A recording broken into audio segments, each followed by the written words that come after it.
ஒரு பக்கம் இங்கே சண்முகம் வந்துட்டு கனிக்கிட்ட வந்து யார் என்னன்னு அடையாளம் கண்டுபிடிப்பேன்னு சொல்லி கேட்க, கண்டிப்பாக கண்டுபிடிப்பேனே, நான் அவங்கள வந்துட்டு உனக்கு வரைஞ்சி தரேன்னு சொல்லிட்டு சொல்ல, சூப்பரில் நான் அதை வச்சே அவனுங்களை பிடிச்சிடுவேன் அப்படின்ற மாதிரி சண்முகம் ஒரு பக்கம் சொல்லிடுறாரு. இருந்தாலும் நீ இதை பற்றியெல்லாம் யார்கிட்டே எதுவும் சொல்லாத, உனக்கு கூட்டிகிட்டு போகிறதுக்கு வந்தன்றதை மட்டும் சொல்லி கோயிலில் போயிட்டு அப்படின்ற மாதிரி சொல்லிடுறாங்க. சரின்னு கூட்டிகிட்டு போகிறாங்க.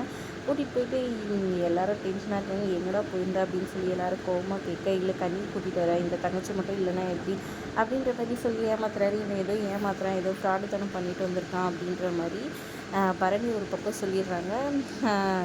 கனி திருன்னு முடிக்கிறத பார்த்து என்ன ஏதுன்னு கேட்குறாங்க. ஒன்றும் இல்லை, நீ என்னை விட்டு வந்துட்டல, அந்த கோவத்தில் தான் இருக்கேன் அப்படின்ற மாதிரி சொல்லி சமாளிச்சிடுறாங்க. கனி ராட்னாவை பார்த்து ஒரு பக்கம் வந்துட்டு மாலையும் போட்டுடுறாங்க. மாலை போட்டு இங்கே பாரு, எந்த இதுக்கும் போகக்கூடாது அப்படின்னு சொல்லிட்டு சத்தியம் பண்ணி சொல்ல, என் குடும்பத்துக்கு ஒன்றுனா நான் எது வேணால் செய்வேன், சூரசம்ஹாரம் பண்ணியே தீருவேன், என் குடும்பத்துக்கு மேலே யார் இந்த மாதிரி இது பண்ணாங்களோ அப்படின்னு சத்தியம் பண்ணிடுறாரு. இதனால் எல்லாருமே குழப்பத்தில் இருக்காங்க. கரெக்டாக மணி அடிக்குது. இவர் போய் மணி அடிக்கிறத பார்த்து ஏதோ ஒன்று பிளான் பண்ணுறான்ற மாதிரி பரணி யோசிச்சுக்கிறாங்க. ஒரு பக்கம் இவங்க உஷாராக இருக்கணும்னு சொல்லிட்டு, இன்னொரு பக்கம் சண்முகம் நேராக வந்துட்டு அந்த இது பண்ண இதுவும் எடுத்துகிட்டு போயிட்டு காமிக்கிறாங்க.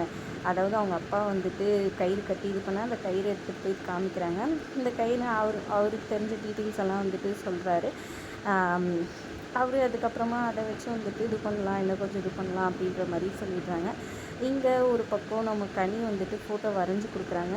அந்த ஃபோட்டோவில் இருக்கிறவங்க எங்கேயோ பார்த்த மாதிரி இருக்குன்னு யோசிக்கிறாங்க. அப்புறமா ஒரு நாள் குல்ஃபி இதுவில் கடையில் பார்த்ததா யோசித்து பார்த்தாரு. அப்போ இவன் தான் வந்துட்டு அப்பாவையும் கட்டியிருக்கான். அப்போது எல்லாம் ஒரே குரூப்பாக தான் இருக்குது, இவன் யாருன்னு கண்டுபிடிச்சிட்டா மொத்தத்தையும் கண்டுபிடிச்சிடலான்ற மாதிரி யோசிச்சுக்கிறாரு.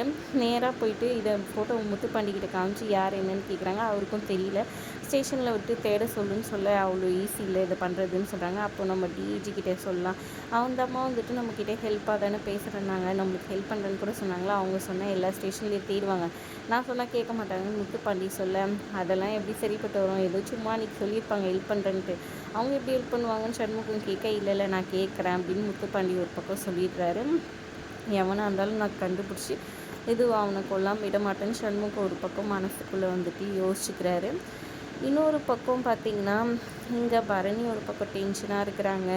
அதோட எபிசோட் முடியுதுங்க. வீடியோ பிடிச்சிருந்தா லைக் பண்ணிக்கோங்க, நம்ம சேனலை சப்ஸ்கிரைப் பண்ணிக்கோங்க. தேங்க்ஸ் ஃபார் வாட்சிங்.